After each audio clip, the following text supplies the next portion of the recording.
이번 선거법 위반 피의자 이재명 씨를 호출한 트럼프 대통령과의 만남을 두고 보수 유튜버 일부에선 반쯤의 성공이라고 참 분위기 파악 못하는 분들이 계십니다. 자유민주주의는 법원에서 최종 범죄 사실이 확정되기 전에 무죄 추정이란 게 있습니다. 그 정도의 선에서 이재명 씨를 대한 걸 아직도 분위기 파악 못하시나요? 만나기 전에 숙청과 혁명이란 이재명 씨의 간담을 서늘하게 하는 단어로 바짝 졸게 만들었습니다. 그리고 불러놓고선 잘빵도 안 준 건 당연하고 백악관 측에서 촬영한 트럼프 대통령의 배웅 장면을 보면 가관입니다. 트럼프 대통령과 기둥이 주인공입니다.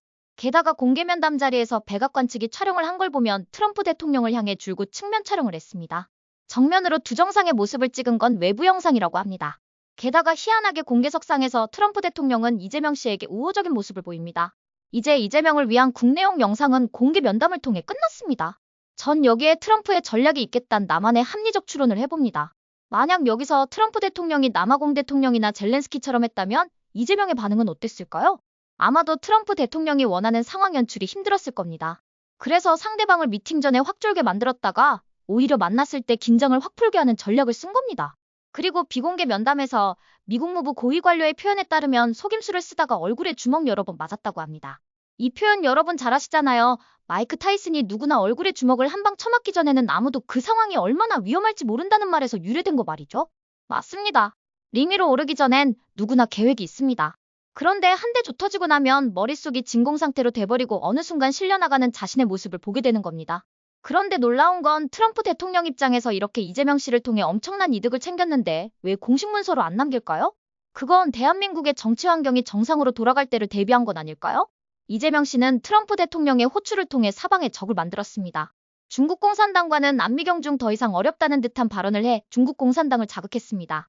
게다가 북한을 향해선 가난하고 사나운 이웃이라고 했습니다. 이거 북한 사람들의 자존심을 개꿈이나 꾸는 이재명이 확 스크래치를 낸 겁니다. 북한 사람들 자존심 겁나게 셉니다. 과거 박근혜 대통령께서 탄핵을 당하신 게 중국 공산당에 전승절 참석하신 것과 북한을 중국 공산당을 통해 통제해보려는 정치적 실수 때문이었다고들 합니다. 이재명 씨는 그보다 더 큰 주워 담지 못할 말을 한 겁니다. 뭐 중국 공산당과 만날 때 과거 내가 박근혜 대통령을 존경한다고 했더니 그걸 진짜로 믿냐는 식의 임기응변이 통할까요? 아무튼 트럼프 대통령은 내 손에 피를 묻히지 않고 적을 제압하는 묘수를 쓴 겁니다. 그러고도 이재명의 미국 여행을 반쯤에 성공이라고 보시나요? 이재명 씨는 트럼프 대통령의 손자병법에 완전히 당한 겁니다. 제가 이처럼 트럼프 대통령을 높게 평가하는 건 지난 미국 대선 기간 유세중 총알이 귀를 스쳐 지나간 다음부터입니다. 누구하고는 다르게 당시 트럼프 대통령의 당당한 모습과 그 뒤에 펼쳐진 위기를 기회로 바꾼 모습을 통해 참 대단한 사람이란 걸 느꼈습니다. 그런 사람이 이재명 씨의 펜 하나 삥 뜯기 위해 우호적인 표현을 공개 테이블에서 했을까요? 어떠세요? 시청자 여러분도 저와 생각이 같으신가요? 그럼 좋아요하고 구독 한번 꾹 부탁드릴게요.